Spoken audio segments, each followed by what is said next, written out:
Alright guys, what's going on? Welcome in. So in this one, I wanted to talk about some of my hopes for the New York Jets 2024 schedule. So at this point in time, first week of May here, or really approaching week 2 here of May, we don't know the actual release date for the NFL schedule, right? Primetime games, the layout of the schedule, do we have an overseas game?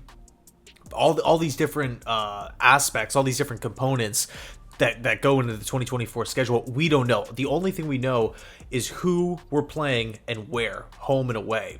The Jets have 8 home games and 9 road games this season, and I think this schedule is, it's paramount. I think from top to bottom, we're going to be okay. I mean, I look at these teams, and of course, I'm not assuming wins. I'm not, looking at these teams saying, oh, that's an easy one, that's an easy one, because as we all know, the NFL is, anything could happen. But when I glance at the opponents this season, I got to be honest, I feel like in years past, they've just been a little bit more, and again, this is just going into the season rough projections here. In the past, it seemed more difficult. I feel like with this layout, we're in a pretty good position. Now, again, of course, the schedule is huge when we play these teams. But let's take a look at who the Jets are actually playing here. So at home, of course, Bills, Dolphins, Patriots. We also got the Texans, Colts, Broncos, Rams, and Seahawks. This is huge because so right off the bat, we're not going to Denver. I feel like every time we go to Denver, although we win, we lose AVT. That sucks. I don't like going to Denver. Mile High Stadium, although I love the stadium, I really want to visit Colorado. I don't want to see the Jets play in Denver for a long, long time. And then we also have 2 West Coast teams, Seattle and LA, coming to us. We don't have to continuously, take these cross-country trips.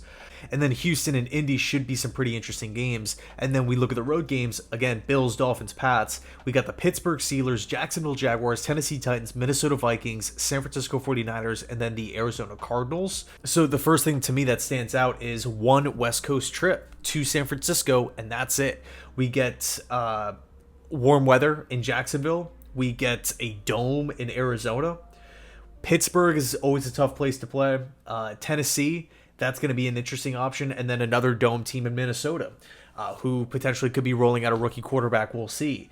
I think, for me, the number one thing that I want from this schedule, and by no means do I mean this to be disrespectful, but I want the easier games. I want the bad teams, the worst teams on this schedule early in the year.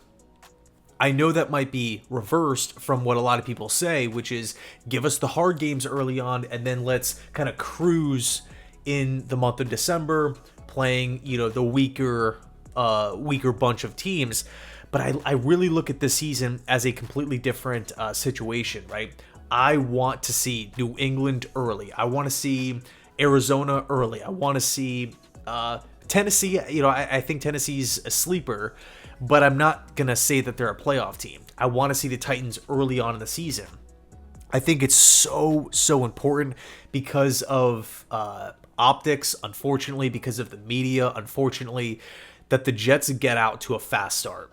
Right, if we are 2-5, and look, I understand it, right? Aaron Rodgers is known for being so early on in the season, and then right around that Thanksgiving point, he takes off and they go on, Green Bay's gone on winning streaks and, the whole relax thing, right? I understand it.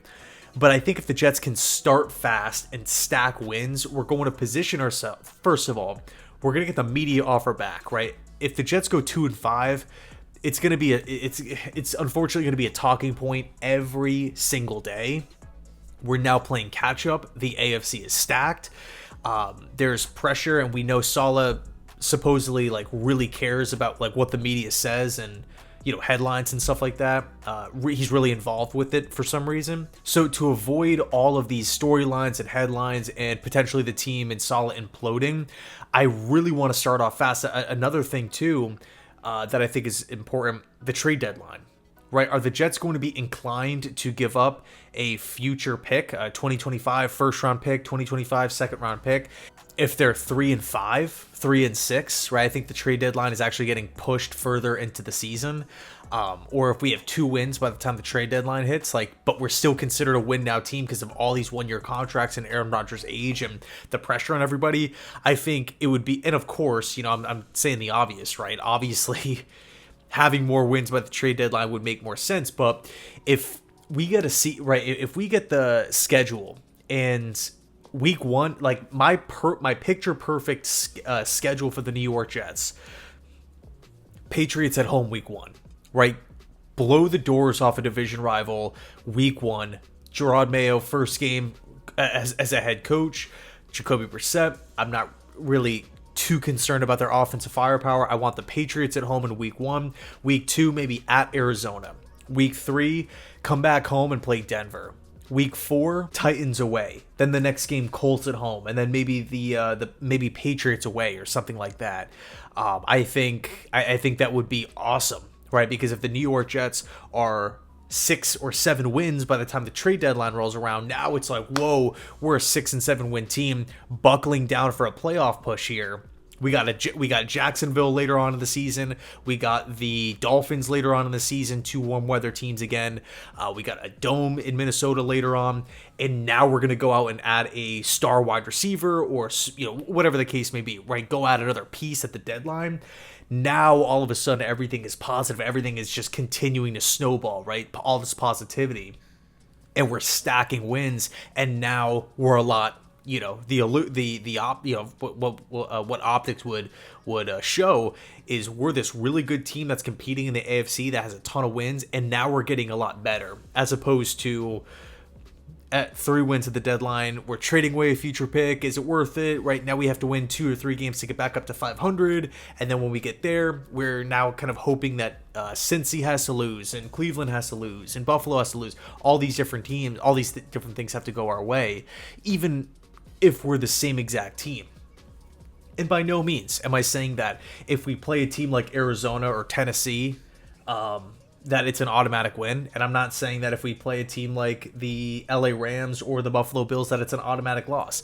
Not in the slightest. But what I am saying is that I would rather start fast as opposed to starting slow. And what's the easiest route when I'm looking at the opponents for us to start fast? It's to get rid of the easy games, slam those in the start of the schedule, get the wins up, get the positivity up, get the media off the Jets' back, right? And it would position us in a good spot for the trade deadline to hit. So that's kind of just my initial hope, right, for the schedule. And again, we don't necessarily, we were thinking May 9th for the schedule release, but it hasn't been confirmed. There's some speculation that it could happen next week, like May 15th, May 16th. So we'll see what happens when it fully drops, but that's kind of what I'm hoping for, right? Warm weather later in the year, domes later in the year, weaker teams early in the year. So thanks so much for watching. Let me know your thoughts down below. I can't wait to see where you stand on what you're hoping for from the schedule. So yeah, thanks so much, and as always, go Jets.